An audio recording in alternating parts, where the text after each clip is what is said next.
Hey everybody, welcome to the Inventors Roundtable meeting. It is February 24th. This is Inventors Roundtable Virtual East, but we got people all over the country. So hi everybody, it is really nice to see you. And we are leaving on, a week from tomorrow to head out to ASD Market Week. And George is going with us. George and Sheila will be going with us. George, I know you've got all the prototypes. Do you have a website? No. All right. Because I've got to, I'm posting everything I can. One of the guys that's going with us, he was actually on the Tucker Carlson show when Tucker was still on Fox. And so we've got some guys that have got some pretty good grounds that they have laid. So John, we're going to start with you. Introduce yourself. Tell us what you're working on and where you're at so that everybody has a chance to know who's here. Okay. Well, I'm John Aiken. I'm the founder and president of the Pittsburgh Inventors Club. I get to tune in here occasionally, and I have a few things going on. I know you're aware of the one prototype I sent you for the two-sided fence trellis, I call it. So we need some growing season to try that out, and I've made a few. I have maybe 8 or 10. Kits prepared to go out maybe for like beta testing or something like that. But I've been involved recently in a good bit of unexpected patent activity because I submitted some applications with the asking to be made special based on my age, over 65, and they've been coming back pretty fast. So I'm going to have by the end of March, I expect to have 5 patents issued to me in the last 9 months. So it's been a busy time that way. I've got. Oh, you know what? There's not very many advantages to getting old. You might as well take them when you can get them. That's right. Well, I wasn't expecting it to move that fast. So anyway, I've heard that before. There, you know. All right, George, go ahead. Introduce yourself to these guys. Hey everybody, I'm George Butler. I live in Arizona, sunny Arizona. It's a warm, beautiful day today. It's kind of unexpected.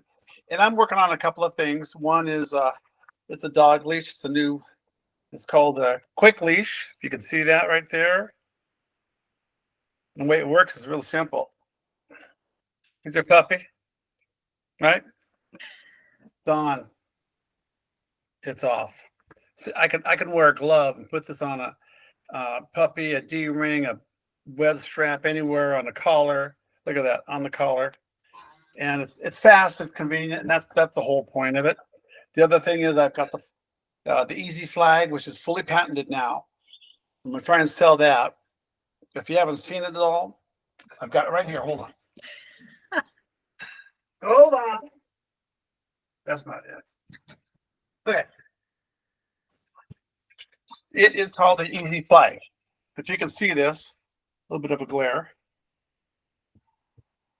But it allows you to put a flag up and not have to get up on a ladder if you want to put the flag up high. And it just goes click, click, click up. And then the last click, if you want to bring it down, it rotates down. No more step stools, ladders, or the danger incumbent with getting on a ladder. Now, so now you don't have to have a flag down low at arm's length and it's dragging on the ground. A lot of people do that. Well, no more. And it's called the Easy Flag. The Q leash is patent pending. And I know what you're going through, John. It's a pain. We've had like 3 or 4 office actions now on this thing. And I don't get it. It should have gone through. Anyway, that's what I'm working on. It's going to be fun. Las Vegas. Who hasn't been to Las Vegas? You've all been to Las Vegas. Okay. Oh, yeah. Anyway, looking forward to it. We're going to have a lot of fun. It's going to be good weather there. Yep. And I told Sheila, if we have time, and if they have a tour of that giant dome that they've got, where they do all the sports and crazy stuff, I want to take that tour. Okay. I'll look into it, and if there's something to it, I'll let you know, okay? All right. Sounds good. Okay. All right, Abby, go ahead and introduce yourself. Tell these guys what you guys have been working on. Yeah. Oh, okay. Yeah. I will certainly give it a try here.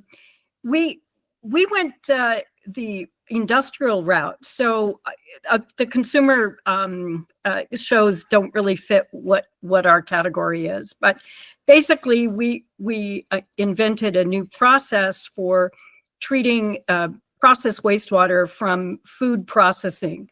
So one of the key elements to this is we are able to separate the solids without using a chemical called a polyacrylamide, which is a big deal in the industrial wastewater treatment world because polyacrylamides tend to be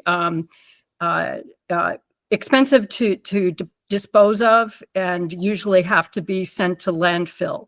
So we're able to turn our solids that we recover from the processing wastewater into a usable byproduct. And our effort is to actually make a high-graded compost with our fish solids from the seafood processing companies out here on the coast that we are working with. So that's our process. We have a continuation patent currently, and we're now up to 2 Canadian patents and 2 US patents. So that's where we're at. One of the great things that has transpired this year is we've aligned ourselves with the Port of Astoria. So actually, if you go to the Port of Astoria, this is Astoria, Oregon, and take a look at their website, we are central to their economic development on Pier 2, which is one of the main industrial piers out here, where we have 3 seafood processors plus a meal plant. And those are the wastewaters that we are working with to recover these fish solids. So, Good for you. So that's what's happening. And it's all driven by more restrictive permit limits dictated by the Oregon Department of Environmental Quality. So as those restrictions come into play, more and more the fishing industry in Oregon is under more threat. So this is partly why we developed this system for removing the pollutants out of the wastewater. excellent. So when I sent out the notice about the meeting tonight, part of that was a link to the petition to sign for US Inventor. Okay. Please grab that, share it with anybody and everybody in families, communities. John, in your meetings, they need those, signatures to help promote. I mean, they're out there protecting patent rights. And well, I sent you my note and I joined to say just the opposite, that I've looked into this and it's not the way to go. I mean, I'd be glad to put something up there if you want to hear it, but this petition is strictly about getting this one guy, Dana Rautenbach or something like that. Anyway, was a past congressman. He has, I don't know if he has any experience in patenting or inventing or anything. He was just the one that submitted their bill that Josh Malone and his gang liked back in 2018, and I read it. If you read it, it's horrible. It was like impossible for anybody to challenge it. And I've been in the patent business. I worked for 2 patent agents for 7, 8, 9 years, and I can tell you, I've seen a lot of patents that never should have been granted, and also experienced a lot of people that didn't get patents that should have. But anyway, there are better candidates being spoken about, but you can. I would just refer you to things like, so what's his name? Quinn. The fellow in the every issue of Inventors Digest, Gene Quinn has an article. He's a good source of info. There's something called IPWatchdog.com. You can find more there too about it. But there's other candidates that are like the current undersecretary or deputy secretary for patents, or deputy director for patents, well qualified. And there's some legislation being debated in Congress. A lot of that addresses small inventor issues.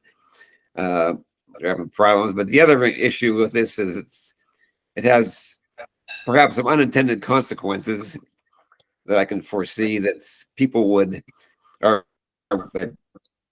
big pharma in particular could use this to keep throwing out patents that would, let them extend the life of their patents without being challenged, and it would then delay the arrival of generics, which is, as you know, are a big difference in price. So there's, as is often the case, there's unintended consequences for things that, that look good on the surface, maybe at first glance, but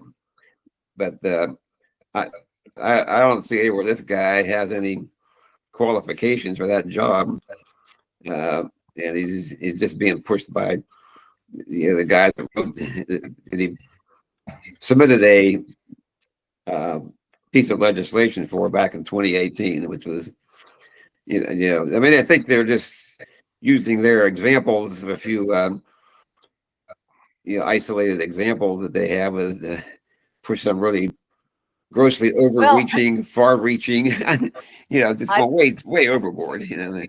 Well, I've been with them to Capitol Hill to lobby. Yeah. And it was a pretty big group, and pretty good arguments.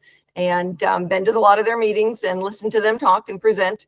Yeah. And a lot of the folks, they've got some serious stories about PTAB. So we do look, and I don't want to go to Washington, D.C. again and lobby. So the fact that, we've got somebody there that's actually looking out for what's going on is a good thing. Abby, the one thing I wanted to mention to you is the R&D tax credit. Are you following that? Actually, it turns out my accountants have been comparing our Schedule C against that and using it every time they do our taxes for the last whatever 5 years. Yeah. Excellent. Because there's so many times when I talk to an inventor and it's like, wait, what? I never heard of that. So they were already using it. Excellent.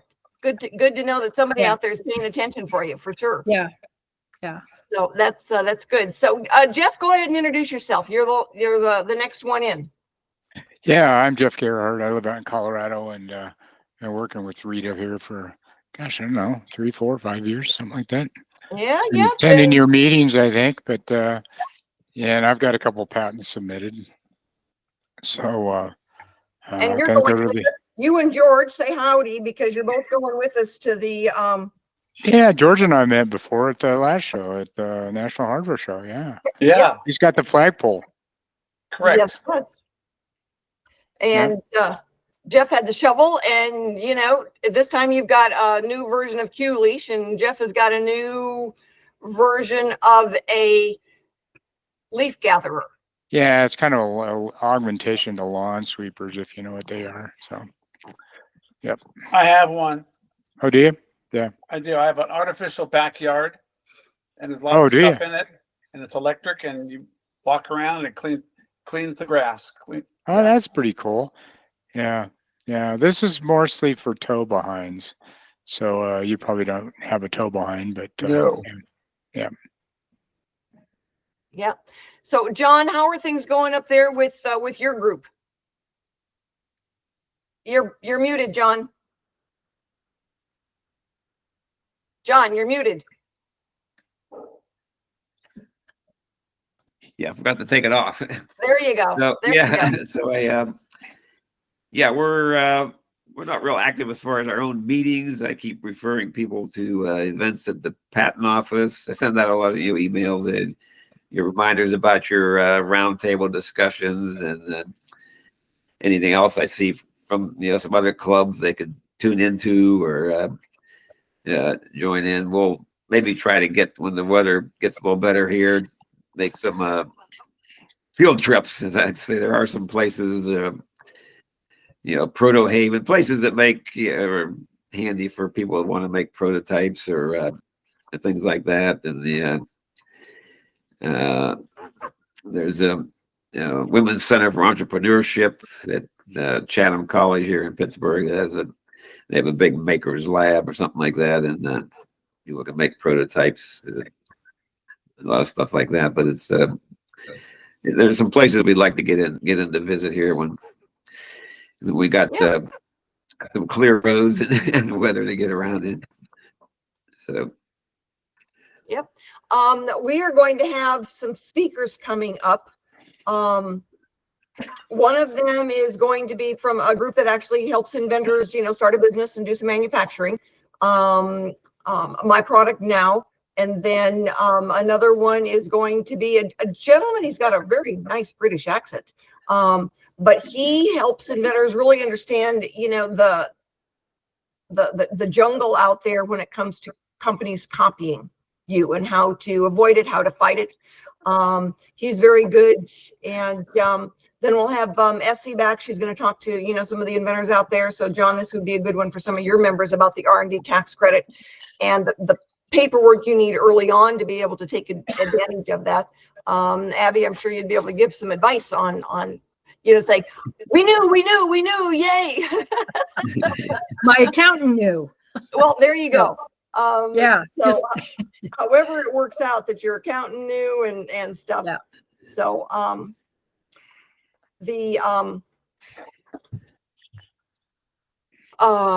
so that'll be coming up, but that'll all be after the show. So that'll be in April and May timeframe. When we get back from the show, I actually take 3 days off to, do some deep breathing. Because it's, busy and crazy, but being on the radio, Abby, would you be interested in being on the radio with us? It's free. And you can talk about the fact that you're a higher end, a different category, the industrial category. Sure. Yes, I'd be happy to talk. Also, Alan would be happy to. The patent is actually under his name, but we're a team, and I would have to say we both are in the trenches together. So, it's just the two of us. So. Yeah. Well, what I might do is get you on because you knew about the R&D tax credit is when I get Essie on to have you talk about the fact. No, my guy didn't know about it. Right. So we'll get one on that knew and say good accountant, and another one that says, wait a minute, what? Because there's a lot more of those inventors out there than there are of you who's got a good accountant. So. Well, and perhaps, I'm speculating, but because we're a small business and have been for 35 years in the consulting business to begin with, that's how we established this relationship with this accounting firm in Bellevue, our home base, Bellevue, Washington. And, that as soon as we started to file all sorts of expenses with the attorneys for our IP, it was obvious to our accountants, plus we talked with them, in the process of obtaining patents, they were fully aware of that. And so I'm guessing that they just automatically start looking at that section, and I forget what number it is, but they went ahead and started filling out the information and comparing the deductions for that, because we were tracking all of our expenses anyway. Yeah. Well, and so for you, because you can't really take anything until you've got income to bounce it off of, but you can go back up to 3 years. So as long as they're keeping the right records, you can, you can grab it pretty good. Right. And obviously, because we were in business already, we were tracking all of those expenses, and every year I'm submitting all of the expenses that we incurred regarding obtaining the patents, as well as the equipment that we bought for the pilot testing, the lab supplies and everything else that went with that. That's so all part of the R and research and development then. So it's amazing how that works. So now the interesting thing is our client up in Canada actually had us feed his, not grant writer, but his tax accountant person information so that he could file deductions through the Canadian tax system for R&D expenses, because he paid our contract prices because we were contractors for him. So he actually took those deductions in the eyes of the Canadian tax, Canada revenue system for his business. All right, great. Yeah, good job. So it can be that your company that you're working for, that you're simultaneously developing your patent for, which I guess is kind of an unusual situation, but that company could be taking advantage of R&D deductions too. Yes, absolutely. Absolutely. So Jeff, you have a question? Oh, I was just going to ask her. Was it Abby? Yes, Abby. Yeah. Yes. What is your product? Oh, okay. We did a process patent on a combination of, well, we work with the seafood processing industry, and so what we're doing is we're recovering the byproduct or the solids out of the processing wastewater and cleaning that. Cleaning the wastewater up so that your pollutant loads are much lower and they actually meet the standards for the Clean Water Act, as well Okay. as meeting water quality standards, which are really complicated out here on the coast. I But bet, yeah. basically, we're attempting to move into a byproduct that we can create with those solids that's useful in our case, a high graded compost. Oh, wow. Okay, that's great. So. Yeah. And the reason why this is so just a really unique sort of situation is the volume of wastewater we deal with can be up to 2.2 million gallons a day. So this is on a scale that just would not fit into any show that you guys have. Oh, no. You're right on that one for sure. But one of the advantages in our industrial wastewater treatment world is there really hasn't been any development over the last 50 years beyond DAF, which is short for dissolved air flotation, which is kind of the standard out there. And so what we've got is a system that's very adjustable and can treat a variety of flows and also loadings. So, and avoids using polyacrylamides, as Alan is reminding me. So, the chemical makeup is more organic. It's a more green approach. And the fact that you can actually use your byproduct instead of having to send it to landfill is a huge advantage. Absolutely. Sounds Absolutely. great. So you compost it for growing things, or? Yeah, this would be for agriculture and agroforestry. Okay. Yeah, one of the things I've noticed over the last few months is that when you are in, those bigger science industries, and we certainly saw it work out to the inventors' advantage last year, is that if you go to a professional trade show meeting where you are able to present, a lot of times you can grow then your client base or even find a company to partner with. Now, she found a licensing deal, but she was in the home medical process. And so good. Okay, I think I know who you're talking about. she was asked to present at a professional trade show, and the company then that ended up licensing her intellectual property was the company that made the original product that caused the problem. And they go, we've known this was a problem for 2 decades, but we didn't know how to fix it. So thank you very, very much. And they were thrilled. Well, great. That's really good. That's good to hear. So definitely the times when the trade administrations, help as opposed to just a trade show. So, Mr. Holly, introduce yourself to everybody. Oh, you're muted, Bill. There you Good go. evening. I'm Bill Hulley. What else? Now I've got, tell everybody what you invented. You're the last one in. Everybody's talked and said what they invented. So all right. He puts the hammer down. there you go. Somebody remembers you. The thing that I'm working on now is basically an update on the hammer, which has been the same for many, many years. And the advantage of mine is that it causes the person who uses it to rotate the forearm 90 degrees toward the inside of the body, which does a number of good things. It leads to a little more accuracy, a little less fatigue, and a various number of other things. And among the things I've done is to make 2 versions of it. And I started early on with one for the ladies, and I made that hammer a little smaller than the standard 13-inch, 16-ounce head. And then I made a little more petite version of that. And then I have prototype of the standard size 13-inch handle with a 16-ounce head. and the ladies is pink handle and the men's is blue handle. And Rita's been an absolute great help in getting me set up for the ASD Market Week, and I appreciate that. So my pleasure. We look forward to having those hammers out there in all colors. And so, John, of the 4 men who are attending this meeting, you were the only one not going to ASD Market Week.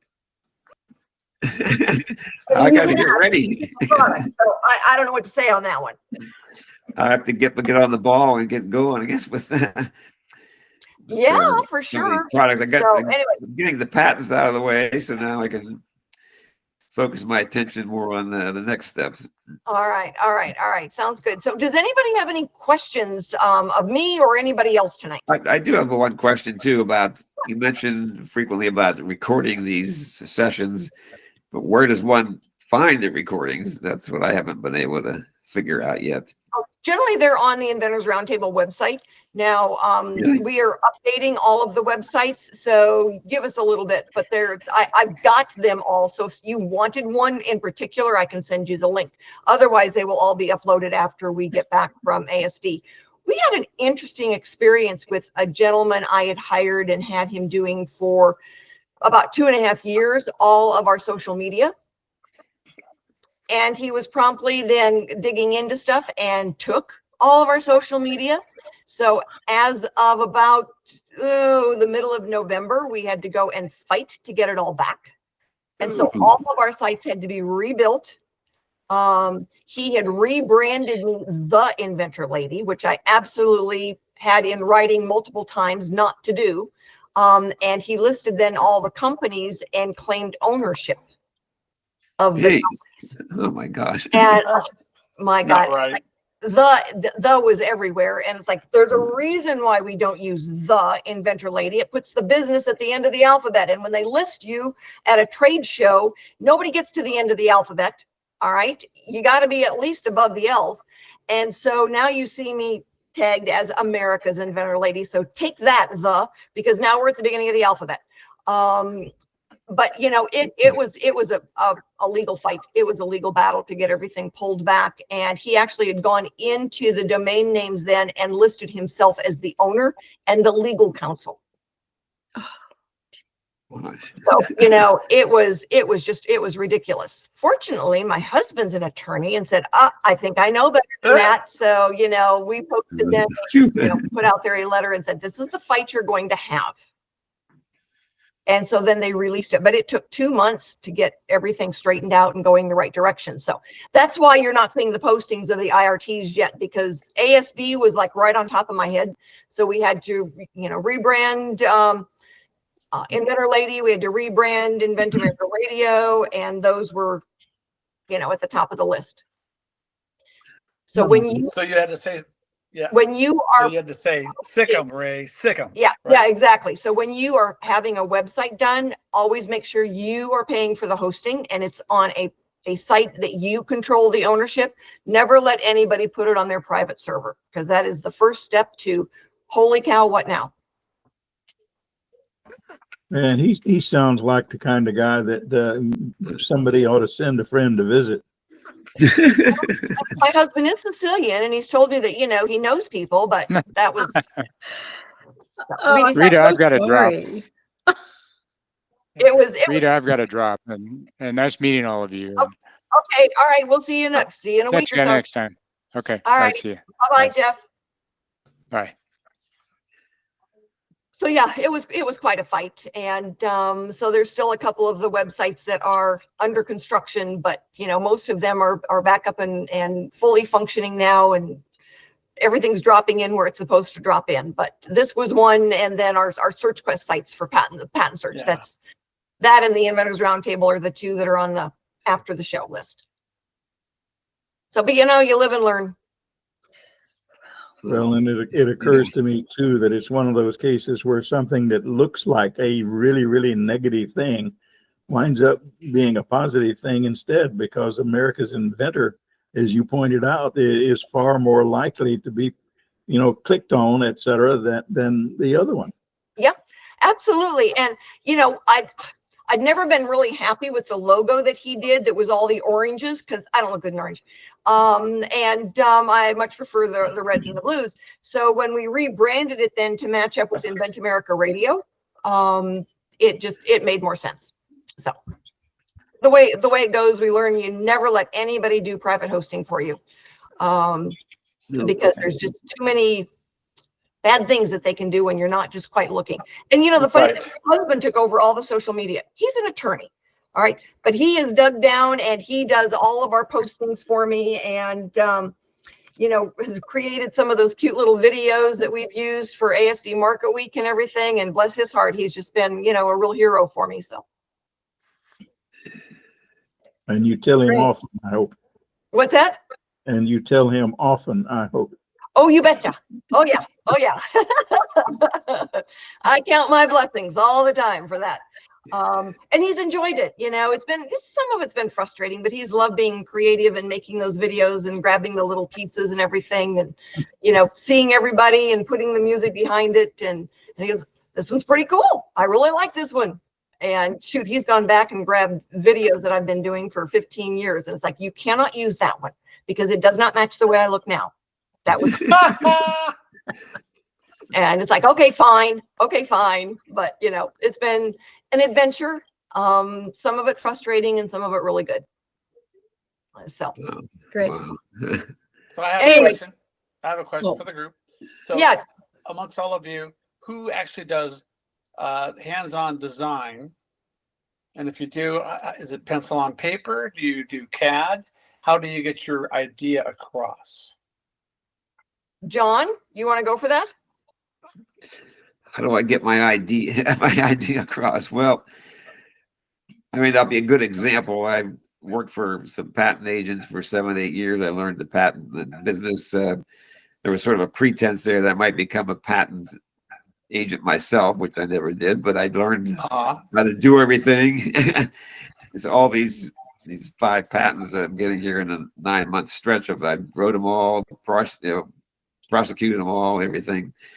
I have to get some drawing help sometime, but you got it's take some time to describe all those drawings, in detail and how the thing functions. It's to have a number of some good drawings. Got to start with that and then go from there. Well, So, and for instance, somebody has me, I usually send them out. I send them out to either, we got a couple of different guys that are usually a little bit further down the road because they'll do manufacturers prototypes and stuff. But a couple of other guys that will do the CAD drawings and the basic rapid prototype. So they'll get a proof of concept prototype ready to go, but the manufacturer's prototype is frequently very different. Oh, okay. We use Yes. Visio to draw the layout of the process and submit our drawings to our patent attorneys that turn it into figures in the patent.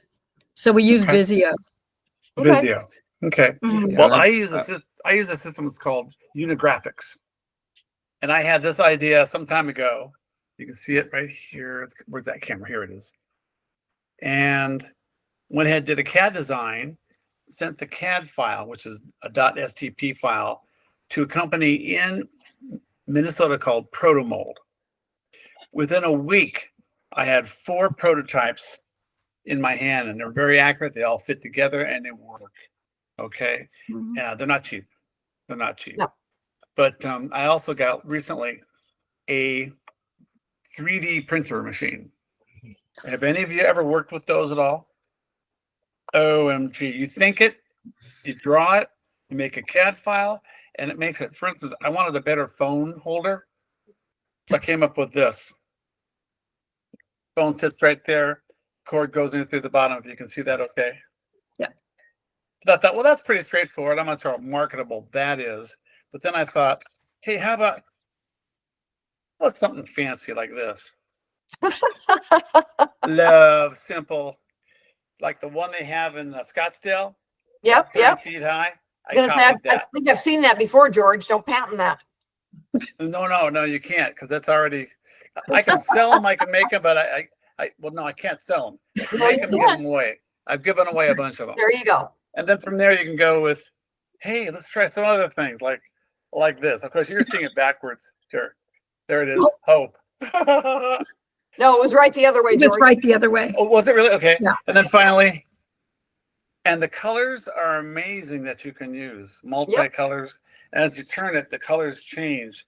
The filaments they have nowadays for 3D printers, and the machine's not even that big. And you know how much it was? It was $1,000. Yeah. That's all. $1,000.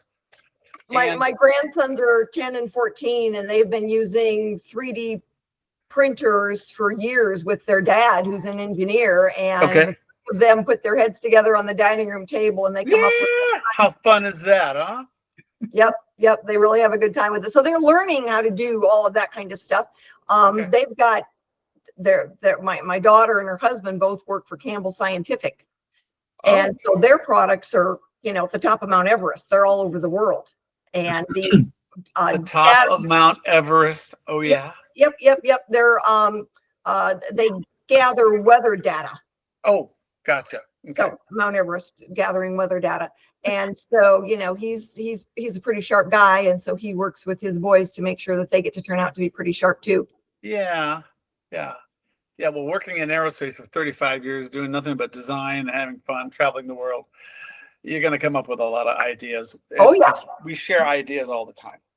Yep. And I've had a couple ideas I can tell you at the show that really paid off too. Well, I had a guy that I was hoping he would go to the show with us. He has got a nut and bolt system that works like a zip tie. So you've got, a product that's put together and it wears out like, a chair, a car, an airplane, and the bolts fall out. This one doesn't do that. The way he's made it to function is that in order to take it apart, you've got to cut it. So it doesn't wear out. It's like a zip tie in the function. So very cool, very interesting. He can't afford to go to the show with us, but certainly something that I will take a look at when I get back. So it's amazing to see the things that, that folks come up with and how they work. So, Abby, we're just always thrilled to hear from you and how you guys are doing out there and the strides you're making with all of that stuff. And I've got 2 of Bill's hammers now. I've got the first prototype that he sent me, a year ago? And now the new manufactured version. And my husband, when he saw it, he goes, "It's a hammer." And I said, "No, you need to hold it." And he goes, "Oh, that's a hammer." So that was the difference. And we had another guy that sent us some prototypes of a coaster, and he's going to go to the show. And my husband's, he'd set a glass down, he'd pick it up, the coaster would fall on him and get, wet all over him. And he goes, "Well, these are awfully light." And I said, "Well, they are, but they work." And he has got those coasters now all over the house because he loves them. And it's like, sometimes I think he's the best advocate for a new product. Yeah. Well, and your comment about your husband, that's generally the response when people have my hammer. They look at it and see on the top side of it, palm here, and you can see them get that little furrow between the eyebrows, and then they grip it and you can see the change. They say, "Oh, this is different." Yep. So hey, wasn't it Peter, Paul, and Mary that sang the song "If I Had a Hammer"? Yeah. I had a hammer in the morning. So, well, they need now the modern hammer. Yeah. Well, I have a question for you all. For us, I'm wondering if one of the future steps, maybe not quite yet, we do need to finish a large scale demo this summer, and then I think we're going to kind of call it quits on all the R&D part of it. But one of the things that we've been wondering about is, who do you go to? What category of a professional do you approach to have them make for you a dynamic animated graphic that actually shows your equipment and the flow of water through it, or the flow of air addition, the influent, the effluent, and what's happening in your system. Because I would like to see if there's a particular category of graphic designer that can do those animated graphics that the sort of short videos you see on YouTube all the time. There's a gentleman in Denver, all right, and Okay. I think it was Disney he used to work for. But he had done some of the animated graphics for us. He's very, very good. Shoot me over. Did you say Disney? Did you see Disney? Did you? Shoot me over an email. I will double check. His name was Terry True is his name. Terrence True. And I'd known him for a long time in Denver, and he had done some animation for us, and he's very, very good. Okay. I think he won an Emmy for some of his work. Wow. Wow. Cool. Okay. Yeah. Yeah, and he was reasonably priced. I mean, for the work he did, he was reasonably priced for us. Okay. Yes, this could be done remotely. Yeah. Absolutely. Very Good. good. Nice guy. Okay, that's good to know. Thank you. Yeah. Got If it. you can shoot me an email, that'd be great. All right. You shoot me one first, remind me, and then I'll make the Will introduction. do. Okay. But he's very good. So Bill, you've got a question. No, I'm sorry, but I'm going to have to leave. I dropped something on my right foot and there's a big gash on it. When it begins to hurt, the only thing to do is get up and walk, and I need to do that. So I take care. apologize for leaving early, but I Oh. trust everybody's going to have a great time here, and that tomorrow will be a wonderful day for all of you. Good night. Good Is that night, a Bill. big hammer you Good dropped on night. your foot? So, yeah, he was gonna go to the show, and so now he's sending the hammers, and he's hired 2 salesmen, a man and a woman, one for each hammer, Right? specifically represent him at the show. So we will have a lot of staff people out there working the show for us. So that'll be good for everybody. That's great. So, but yes, Sounds good. I will send you Terry's information. Anybody else have any, questions, comments? You need somebody, and good question, Abby. If you ever need anybody for any of that, let me know. Okay. All Okay. right. I think we're just nicely leveraging the Port of Astoria because they're actually telling our story, and it's spreading all throughout the sort of the grant writing world out here in the Pacific Northwest. Organizations within Oregon, such as Biz Oregon, are looking at funding the next phase of our study. We're just finishing up the first treatability study. So we have a lot of really good data that we collected this fall. So that's the exciting thing is the port is really doing the heavy lifting for the website and broadcasting the whole concept. It's great. Well, we'll get you on have to do a thing. We'll get you on the radio. And then there's a gentleman I want to introduce you to as well. He is in the New England area and just knows a ton of people out there. Mm. And I would imagine that there's some of those folks that would really love to be able to work with you because they've got the same issue. Okay. Yeah. And he's been an inventor. He's got multiple products in the marketplace, and he's just got a ton of connections out there in New England. Sure. That's great. Yeah, that's another, obviously there's fishing out there. Yeah, there is. Not as big as the West Coast, but it's there. Yeah, but they're blue out there, so they're going to be worried about it. Yeah. All right. John, anything else from you? Well, I did have a question. Nothing against your ASD Market Week, but are there other trade shows that people have had a good experience at? Somebody mentioned the hardware show. The hardware show has changed a lot over the last 5 years. And so we'd gone to the hardware show for about 15 years. And the last year that we were supposed to go, they wanted to force all of the inventors to be in one inventor section. And so they wanted to force me to go back there. I could not go under my brand. My inventors had to all go, into their section. So it was going to cost them more, and they were going to be back by the cargo doors. And I said, I've spent 15 years getting to the front of this show. And so, no, we're not going to do that. And then they had me escorted out, basically. So we got kicked out of the show. And what I heard then from 2 of the folks that went last year when we could not go, is that it was just a hoax. It was just ridiculous. And So, we've learned that when they, and I had noticed this with a lot of different shows that I'd gone to, is that when they've got an inventor section and you go to be in the inventor section, it's a feeding frenzy and you are the main course. If you're going to go to a show, be on the main floor and be a grown-up. Don't get stuck in the inventor section. Usually it's out of the way. The ABC Kids Expo. If you went with the inventor section, you were stuck up on a different floor. The main attendees didn't even know you were there. And so, we've noticed that in multiple places. The SEMA show is like that. The inventors are, in a separate area. You don't want, it's a waste of the money. Everybody is wanting to come and sell you services. So, pick your show wisely. We do ASD now because it's still got all the tool sections, but now it is, the garden section, the pool section, the kids sections, diapers and pets and everything else, kitchen gadgets. So it's 3 times the size of the National Hardware Show. And we are the only innovator section there, and they help sponsor our group. So we do the Innovation Award, and everybody who goes with us participates in the Innovation Award. All the attendees come and vote for their favorite new product. So it was a good thing we got, pushed out, because now ASD is just so much better at supporting us. All right. Well, thanks. That's all good info. Yeah.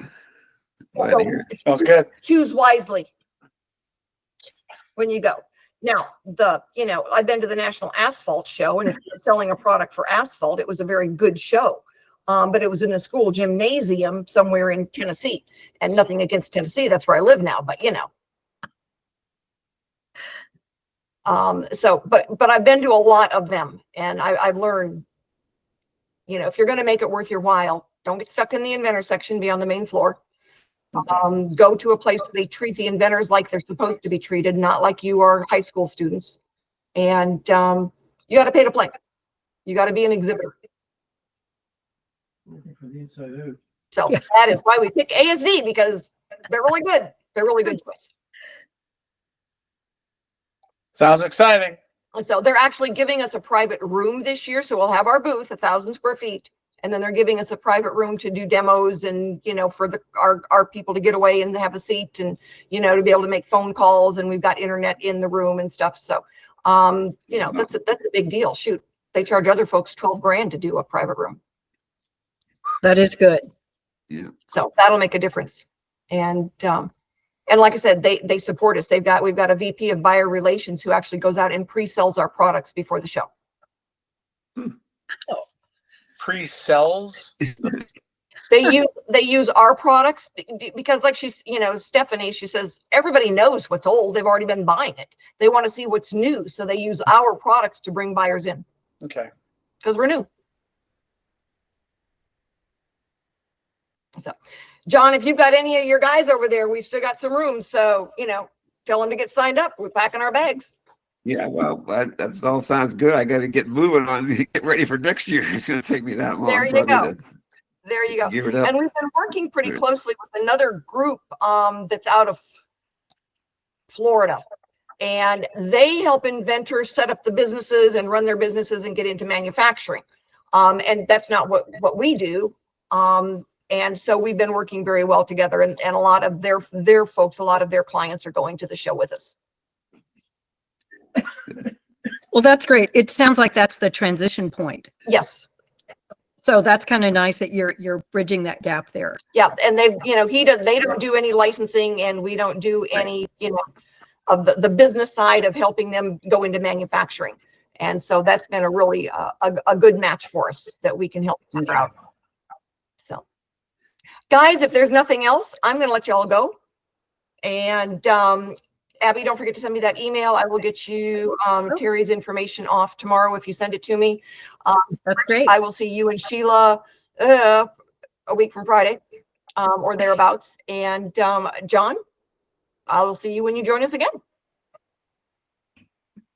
All right. Good night, everybody. Nice Rita, meeting thank you all. for your time. This was very fun. Thank you very much. It's always good to see you guys all across the country. Talk to you Always, later. always Thanks again. Very good. All right. Thank you. Bye-bye. Thank you. Bye-bye.